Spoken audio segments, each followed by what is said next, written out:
Hi hello welcome to అవి cinematic world YouTube channel. Chaitanya Rao, భూమి శెట్టి ప్రధాన పాత్రలో నటిస్తూ కుమారస్వామి దర్శకత్వం వహించిన చిత్రం షరతులు వర్తిస్తాయి. ఈరోజే ఈ మూవీ ఆహా ఓటీటీ ప్లాట్ఫామ్లో రిలీజ్ కావడం జరిగింది. ఇక ఈ మూవీ రివ్యూ విషయానికి వస్తే ముందుగా కథ గురించి మాట్లాడుకోవాలి. చిరంజీవి ఒక గవర్నమెంట్ ఆఫీస్లో పనిచేస్తూ ఉంటాడు. అతను తన అవసరాలను తీర్చుకోవడానికి చాలా కష్టపడుతూ ఉంటాడు. చిరంజీవి తన తల్లిని, ఇద్దరు తోబుట్టువులను చూసుకుంటూ ఉంటాడు.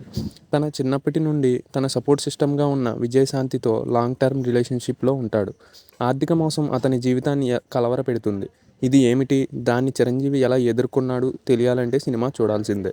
ఇక ప్లస్ పాయింట్స్ విషయానికి వస్తే చైతన్యరావు మిడిల్ క్లాస్ వ్యక్తిగా చాలా బాగా నటించాడు. అతను చిరంజీవి పాత్రలో జీవించాడనే చెప్పాలి. ఆయన డైలాగులు మిడిల్ క్లాస్ కుటుంబాలను ఆకట్టుకునేలా ఉన్నాయి. ఇందులో మెయిన్ ప్లస్ పాయింట్ కథ అనే చెప్పాలి. ఇందులో చూపించిన మల్టీ లెవెల్ మార్కెటింగ్ మోసాలు అనేవి చాలా కొత్తగా అనిపించింది. ఇక మైనస్ పాయింట్స్ విషయానికి వస్తే అత్యధిక జనాభా కలిగిన మధ్యతరగతి కుటుంబాలను దృష్టిలో ఉంచుకుని ఈ సినిమా తెరకెక్కింది. మల్టీ లెవెల్ మార్కెటింగ్ మోసాలను బలి అవుతున్న వారు చాలామంది ఉన్నారు. ఈ చిత్రం చూసే ఆడియన్స్కి అలాంటి వారి గురించి అవగాహన కల్పించడానికి ప్రయత్నిస్తుంది. ఉద్దేశం మెచ్చుకోదగినది అయినప్పటికీ ప్రజెంటేషన్ అంత డీటెయిల్గా అనిపించలేదు. ఇందులో చాలా సన్నివేశాలు డల్గా అనిపిస్తాయి. కథనం కూడా చాలా స్లోగా సాగుతుంది.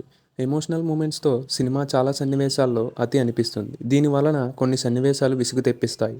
ఫస్ట్ హాఫ్లో కొన్ని చూడదగిన సన్నివేశాలు ఉన్నప్పటికీ సెకండ్ హాఫ్ మాత్రం చాలా బోరింగ్గా సాగుతుంది. పైగా ఇందులో చూపించిన ఎలక్షన్ యాంగిల్ కూడా కథకు సెట్ అవ్వలేదని అనిపించింది. మొత్తానికి షరతులు వర్తిస్తాయి మిడిల్ క్లాస్ ప్రజలను ఉద్దేశించి తీసిన సినిమా అయితే ట్రీట్మెంట్ చాలా వరకు బోర్ కొట్టిస్తుంది. ఈ చిత్రంలో మల్టీ లెవెల్ మార్కెటింగ్ స్కాముల గురించి చెప్పడం జరిగింది. ఈ పాయింట్ బాగానే అనిపించిన స్క్రీన్ ప్లే మాత్రం చాలా స్లోగా సాగుతుంది.